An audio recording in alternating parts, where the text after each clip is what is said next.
नमस्कार, स्वातीचा स्वयंपाकमध्ये तुम्हा सर्वांचं खूप खूप स्वागत आहे।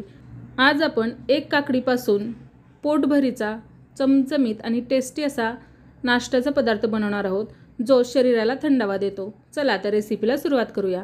इथं मी मिक्सरचं भांडं घेतलेलं आहे, त्यामध्ये 9 ते 10 हिरवी मिरची घेतलेली आहे। तुम्ही तुमच्या टेस्टनुसार मिरची तिखट कमी जास्त बघू शकता। त्यासोबतच इथं 7 ते 8 लसूण पाकळ्या घेतलेल्या आहेत। सोबतच थोडीशी कोथिंबीर घेतलेली आहे, यामध्येच आपण ही वाटून घेणार आहोत। त्यासोबत 1 चमचा जिरं, अर्धा चमचा ओवा घेतलेला आहे आणि हे मिक्सरला चांगलं वाटून घेतलेलं आहे। बघू शकता अशा पद्धतीनं याची जाडसर अशी भरड काढून घेतलेली आहे, बघू शकता। आता हे आपण बाजूला ठेवूया। इकडं मी काकडी घेतलेली आहे, तर तुम्ही बघू शकता अशा पद्धतीची काकडी आहे। हवं तर तुम्हाला याची साल तुम्ही काढून घेऊ शकता, पण मी इथं साल काढलेली नाही। तर जर कडवट असेल काकडी तर तुम्ही याची साल काढून वापरू शकता। ही काकडी गोड होती, चांगली होती, म्हणून मी अशाच पद्धतीने घेतलेली आहे, साल न काढता। ही चांगली मोठ्या किसणीच्या होलनी किसून घ्यायची आहे। तर इथे बघू शकता अशा पद्धतीनं मी पूर्ण काकडी किसून घेतलेली आहे। मी एकच काकडी वापरलेली आहे। आता जे किसलेली काकडी आहे ती आपण एका बाउलमध्ये काढून घेऊया। तर काकडी किसल्यानंतर याला पाणी सुटतं, त्यामुळं ओलसर होते। आणि आपण जी भरड बनवून घेतलेली आहे मिरची, कोथिंबीर, लसूण, जिरं आणि ओव्याची, तीही यामध्ये घालून घेतलेली आहे। त्यासोबतच 1 वाटी गव्हाचं पीठ घेतलेलं आहे आणि सोबत पाव वाटी बेसन पीठ घेतलेलं आहे।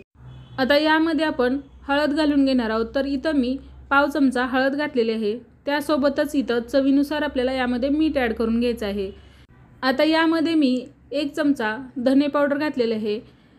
त्यासोबतच इथं आपण बारीक चिरलेली कोथिंबीर घालून घ्यायची आहे आणि टेस्ट अजून वाढण्यासाठी यामध्ये 2 ते 3 चमचे मी तीळ घालून घेतलेले आहेत। आता यामध्ये मी थोडंसंच पाणी घातलेलं आहे, कारण काकडी ही ओलसर आहे, त्यालाही पाणी सुटलेलं आहे।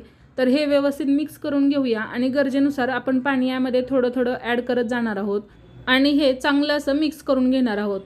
तर इथं मी जरासं सैलसर असं बॅटर बनवून घेणार आहे। तुम्ही इथे बघू शकता अशा पद्धतीनं मी यामध्ये पाणी ॲड करत अशा पद्धतीचं हे बॅटर बनवून घेतलेलं आहे, बघू शकता।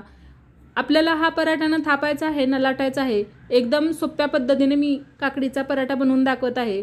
आता इकडं मी गॅसवरती पॅन ठेवलेला आहे, त्यावरती थोडंसं तेल सोडून घ्यायचं आहे आणि आपण जे बॅटर बनवून घेतलेलं आहे ते पळीनं यावरती सोडून घ्यायचं आहे। एकदम सोपी रेसिपी आहे, झटपट बनते आणि पोटभरीचा नाश्ता होतो तयार।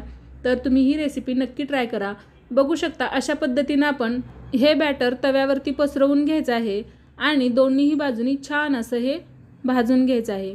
एकदम टेस्टी लागतो हा पराठा, लहानांपासून मोठ्यांपर्यंत सर्वांनाच आवडतो। दह्यासोबत तर खूपच छान लागतो किंवा तुम्ही पुदिन्याची चटणी केली त्यासोबतही खूप छान लागतो।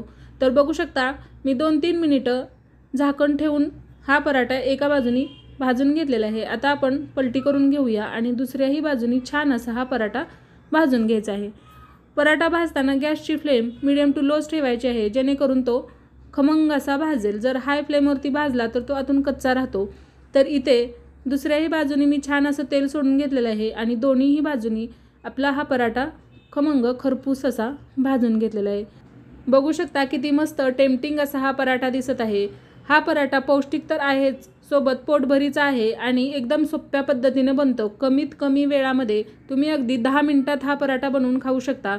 तर तुम्ही ही रेसिपी नक्की ट्राय करून बघा। अशाच पद्धतीनं मी सर्व पराठे बनवून घेणार आहे। उन्हाळा म्हटलं की किचनमध्ये जास्त वेळ थांबू वाटत नाही, खूप गरम होतं। अशा वेळेस तुम्ही 10 ते 15 मिनिटांमध्ये हा नाश्त्याचा पोटभरीचा पदार्थ बनवू शकता। चवीला तर अप्रतिमच आहे, पण हा पराठा पौष्टिकही खूप आहे। तर इथं मी पुदिन्याच्या चटणीसोबत सर्व केलेला आहे। आपण हा पराठा दह्यासोबतही खाऊ शकतो, दोन्हीसोबतही खूप टेस्टी लागतो किंवा लोणच्यासोबतही खाऊ शकतो। असाच खाल्ला तरीही खूप टेस्टी लागतो। तर ही रेसिपी नक्की ट्राय करून बघा। आवडली असेल तर लाईक करा, शेअर करा आणि सबस्क्राईब करा। सोबतच बेल बटन दाबायलाही विसरू नका। रेसिपी पाहिल्याबद्दल धन्यवाद।